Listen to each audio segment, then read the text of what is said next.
Bismillahirrahmanirrahim. Assalamu alaikum student. Today I am going to solve question of exercise 1A of chapter 1 of Oxford Mathematics 8th edition D1. Before starting these question, I request you please subscribe my channel and press the bell icon button. Okay. Exercise 1A question number 6. Cheryl uses 273 1 centimeter cube to make a cuboid. Each side of cuboid is longer than 1 centimeter. Find the dimension of cuboid. सबसे पहले हम ये understand करते हैं कि यहाँ पर ये जो क्यूबाइड है ये कैसे फॉर्म हुआ है। इसने 1 सेंटीमीटर के क्यूब्स को अरेंज किया और इस तरह अरेंज किया कि 273 से क्यूब्स जो है अरेंज करके इसने एक बड़ा क्यूबाइड बना दिया। अब ये जो क्यूबाइड है इसमें टोटल नंबर ऑफ क्यूब्स जो हैं 273 हैं। यहाँ नोट करें कि हमने डायमेंशंस ऑफ क्यूबाइड फाइंड करनी है। तो डायमेंशन इसकी है लेंथ, विड्थ और हाइट। और ये हम कैसे फाइंड कर सकते हैं? अगर हमारे पास वॉल्यूम आ जाता है इस क्यूबाइड का, तो वॉल्यूम को हम प्रोडक्ट ऑफ अगर 3 टर्म्स में लिख लेंगे उस वॉल्यूम की वैल्यू को, तो वो उनमें से एक उनमें डायमेंशन लेंथ कंसिडर हो जाएगी, एक विड्थ और एक हाइट कंसिडर हो जाएगी। तो इसका मतलब ये है कि हमें सबसे पहले इस क्यूबाइड का वॉल्यूम चाहिए। तो इस क्यूबाइड का वॉल्यूम बेसिकली ये क्यूबाइड कितने क्यूब से मिलकर बना है? 273 क्यूब से मिलकर बना है। तो हम यहाँ लिख सकते हैं volume of cuboid equal to volume of 273 cubes. Volume of 273 cubes. तो आपको मालूम है कि 1 क्यूब का वॉल्यूम कितना है? 1 क्यूब वॉल्यूम जो है उसको आप फॉर्मूला होता है length into length into length. तो 1 क्यूब वॉल्यूम क्या हो जाएगा? 1 multiply by 1 multiply by 1 1 cubic centimetre. तो यहाँ पर कितने क्यूब्स हैं? 273।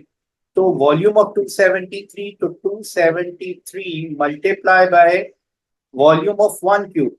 Volume of 1 cube 1 cubic centimetre है। तो ये वैल्यू मेरे पास आ जाएगी 273 क्यूबिक सेंटीमीटर। तो ये वॉल्यूम आ गया है। अब हम यहाँ वॉल्यूम ऑफ क्यूबाइड को लिख लेते हैं length into width into height.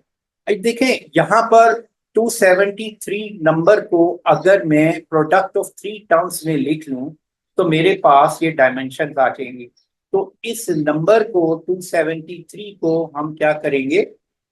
Factorise कर लेते हैं और उसके बाद उसको प्रोडक्ट ऑफ पॉसिबल 3 टर्म्स में लिखते हैं। देखिए अब मैं इसको फैक्टराइज करता हूँ। तो पहला जो प्राइम फैक्टराइजेशन में इसको 2 से चेक करेंगे, तो क्योंकि इसका यूनिट डिजिट्स 2 पे डिविजिबल नहीं है तो नंबर 2 पर डिवाइड नहीं होगा। फिर 3 से चेक करेंगे। आपको मालूम है 3 के लिए हम इसके सम ऑफ डिजिट 3 पे, सम ऑफ डिजिट्स का जो आंसर है अगर 3 पे डिविजिबल होगा तो वो नंबर 3 पे डिवाइड हो जाएगा। तो ये 12 आ रहा है, 3 पे डिविजिबल है, तो हम यहाँ लिख देंगे 3 टाइम 9 इज 27, 3 टाइम 1 इज 3। फिर हम दोबारा इसको चेक करेंगे कि क्या इसके सम ऑफ डिजिट्स जो हैं वो 3 पे डिवाइड होते हैं, नहीं होते, तो इसका मतलब ये 3 पे डिविजिबल नहीं है। फिर हम 5 से देखेंगे। 5 के लिए आपको पता है कि यूनिट डिजिट 0 या 5 होना चाहिए, तो ये 5 पे भी डिविजिबल नहीं है। फिर अब हम 7 से देखते हैं कि क्या ये 7 पे डिविजिबल है या नहीं। तो 7 पे डिविजिबिलिटी रूल कोई नहीं है, हम डायरेक्टली डिवाइड करते हैं। 7 टाइम 1 इज 7। 9 एग्जैक्ट तो नहीं आया है, तो इसलिए हम इसका जो डिफरेंस होगा वो कैरी कर देंगे और ये नेक्स्ट जो वैल्यू है वो 21 हो जाएगी। अब 7 का टेबल पढ़ेंगे कि 21 आए, तो 7 टाइम्स 3 इज 21। अब आप इसको डिवाइड कर सकते हैं डायरेक्टली 13 से, तो 13 टाइम 1 इज 13। अब आप नोट करो कि 273 जो है उसको आप कैसे लिख सकते हैं? 3 मल्टीप्लाई 7 मल्टीप्लाई 13, 3 मल्टीप्लाई 7 मल्टीप्लाई 13। तो इनमें से एक डायमेंशन को हम लेंथ कंसिडर कर लेंगे, एक को हाइट और एक को विड्थ। अच्छा, अब ये हमारे पास डायमेंशन आ गई है। हमारी डायमेंशन में each side longer than 1 centimetre होनी चाहिए थी, यही आंसर होगा। इसके अलावा अदर पॉसिबिलिटीज भी हो सकती हैं। 273 को लिखने के लिए अगर मैं इसको ऐसे लिख लूँ, 1 multiply 3 times 7 is 21 multiply by 13, तो इसका आंसर भी 273 ही आएगा। लेकिन चूंकि हमारे पास ऑप्शन में ये है कि ईच साइड 1 सेंटीमीटर ग्रेटर होनी चाहिए, इसलिए हम ये ऑप्शन नहीं लेंगे। अदर ऑप्शन में बाकी भी लिख देता हूँ। अगर मैं 7 को 13 से मल्टीप्लाई कर लूँ तो ये वैल्यू आ जाएगी 91 मल्टीप्लाई बाय 3 मल्टीप्लाई बाय 1। और ये एक पॉसिबिलिटी हो सकती है। इसके अलावा एक और पॉसिबिलिटी हो सकती है 1 मल्टीप्लाई 7 मल्टीप्लाई 39। अगर हम इसको 3 को 13 से कर लें और 7 एज इट इज लिख लें तो इन तीनों को पॉसिबिलिटीज को से आंसर 273 आता है। और लेंथ विड्थ और हाइट जो है ये इस तरह डायमेंशन आ जाएगी। लेकिन हमें डायमेंशन जो है वो कौन सी चाहिए, जिसमें 1 सेंटीमीटर ग्रेटर होनी चाहिए ईच साइड। तो हमारे पास जो आंसर बनेगा वो ये बनेगा, क्योंकि इसमें each side is greater than 1 centimetre. तो हम यहाँ लिख सकते हैं द डायमेंशन जो है वो 3713 है। Question 7, find all prime number of the following decades part A 2011 to 2020। यहाँ मैंने ये नंबर्स लिख लिए हैं 2011 और 2020 के बिटवीन। हम ये प्राइम नंबर देखते हैं। प्राइम नंबर कौन से नंबर होंगे जो 1 और अपने अलावा किसी पे डिवाइड नहीं होते। वो नंबर जो किसी भी दूसरे नंबर पे डिवाइड हो जाएं वो नंबर प्राइम नहीं होंगे। तो हम वो तमाम नंबर्स जो कि प्राइम नहीं हैं यानी कंपोजिट हैं वो हम डिलीट कर देते हैं। तो उनमें से जो नंबर इवन नंबर हैं यानी जिनके एंड में यूनिट डिजिट 0, 2, 4, 6, 8 होगा और ये तमाम नंबर्स 2 पे डिविजिबल होंगे, जिसकी वजह से ये कंपोजिट होंगे और इनको हम यहाँ से रिमूव कर देते हैं। तो 2012, 2014, 2016, 2018 एंड 20 इनका यूनिट डिजिट देखें 0, 2, 4, 6, 8 है, जिसकी वजह से ये प्राइम नहीं है, ये कंपोजिट हैं। उसके बाद हम नेक्स्ट चेक करेंगे कि वो नंबर जिनका सम 3 पे डिविजिबल है तो वो नंबर भी कंपोजिट होंगे क्योंकि वो 3 पे डिवाइड होते हैं। अब फर्स्ट का सम करें तो 2011 का तो 4 होता है, 2 प्लस 1 प्लस 1, तो ये 3 पे डिविजिबल नहीं है, इसको हम इग्नोर कर देते हैं। फिर अब हम चेक करेंगे 2013 को, इसका डिजिट्स का सम अगर 3 पे डिविजिबल है तो वो नंबर 3 पे डिविजिबल होगा। तो ये 6 आता है, तो ये 3 पे डिवाइड होता है, तो ये भी कंपोजिट नंबर है। फिर आ जाता है 2015, इसके नंबर्स का सम क्या आता है, इसके नंबर का सम 8 आता है, तो ये 3 पे डिविजिबल नहीं है। फिर हम 17 को चेक करते हैं। तो 17 में जो डिजिट्स का सम है वो 10 है, ये भी 3 पर डिविजिबल नहीं है। फिर 2019 को हम चेक करेंगे तो 2019 में डिजिट्स का सम 12 है, ये 3 पर डिविजिबल है, इसलिए ये भी 3 पर डिवाइड होगा। तो अगर वो किसी 1 और अपने अलावा डिवाइड हो तो वो प्राइम नहीं होता, ये कंपोजिट है, इसलिए इसको अभी हम यहाँ से रिमूव कर देते हैं। अब हमारे पास ऐसे नंबर हमने देखते हैं कि जो 5 से डिविजिबल हैं वो भी हम डिलीट कर देते हैं। तो 5 से डिविजिबल नंबर के यूनिट डिजिट्स जो होता है वो 0 या 5 होता है। तो यहाँ देखें कि इसमें 5 आ रहा है, तो ये 5 पर डिविजिबल है, तो ये भी कंपोजिट है, इसको भी हमने डिलीट कर दिया। ये तमाम कंपोजिट नंबर्स को हमने रिमूव कर दिया है। अब हमारे पास नेक्स्ट जो नंबर रह गया है 2011 और 17 है। तो 2011 और 17 को आपने देखा कि ना वो 2 पे डिविजिबल है, ना 3 पे, ना 5 पे। और अब हम इसको चेक कर सकते हैं क्या ये 7 पे डिविजिबल है। तो ये 7 पे डिवाइड करके देखें, ये 7 पे भी डिवाइड नहीं होते दोनों नंबर। और यहाँ ये हमने कब तक चेक करना है, ये है trial division method. Trial division method में आपने क्या करना होता है कि तमाम प्राइम नंबर्स से आपने चेक करना है, और वो लास्ट प्राइम नंबर कौन सा होगा जिससे आपने चेक करना है, वो है कि आपने स्क्वायर रूट ले लेना है इस नंबर का, और उस स्क्वायर रूट से पीछे जितने भी प्राइम नंबर आएंगे चेक करना है क्या वो डिविजिबल हैं या नहीं। तो आपके सामने 2011 का स्क्वायर रूट 44.8 है। तो आपने 44.8 से पीछे पीछे जितने प्राइम नंबर हैं, 41, 43, यहां तक हम चेक करेंगे। तो ये दोनों नंबर 2011 एंड 2017 इन तमाम में से किसी पर डिविजिबल नहीं है, तो इसलिए ये नंबर प्राइम है। हम आ जाते हैं पार्ट बी पे। पार्ट बी में क्वेश्चन ये है कि find all prime numbers in each of the following decades, part B 2021 to 2030।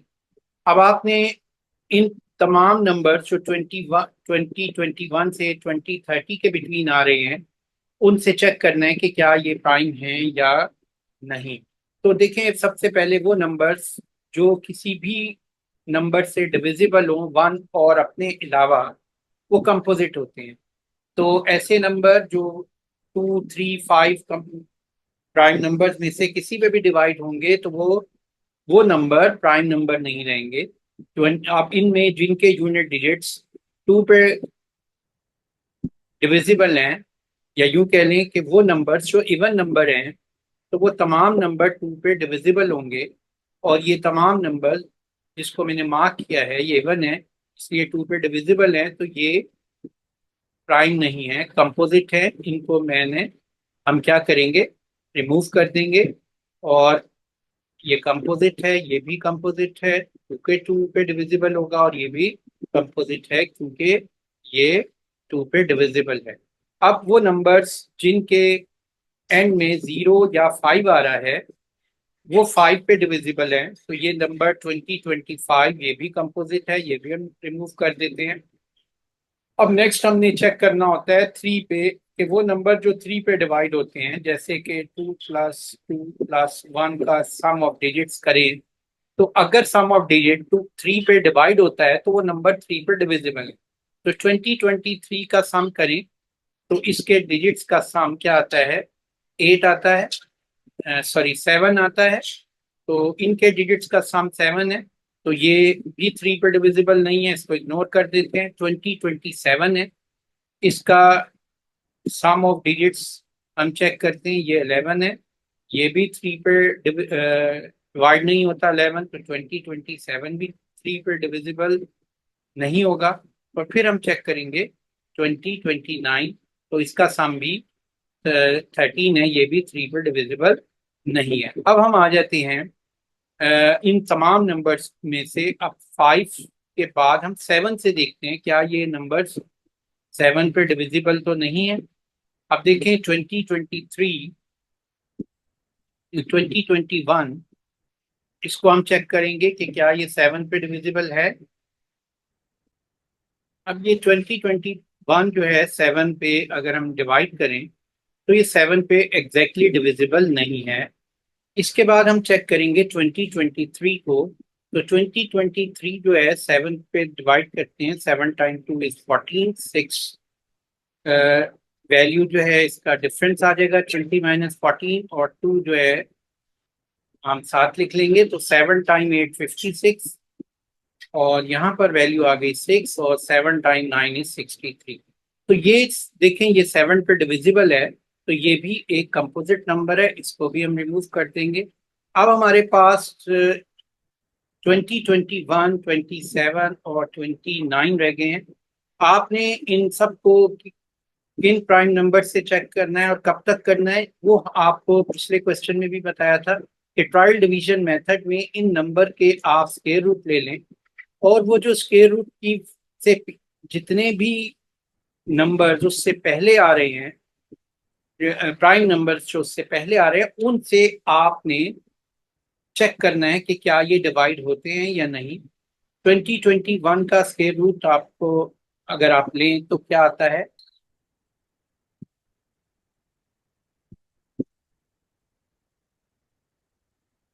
का स्क्वायर रूट है 44.9।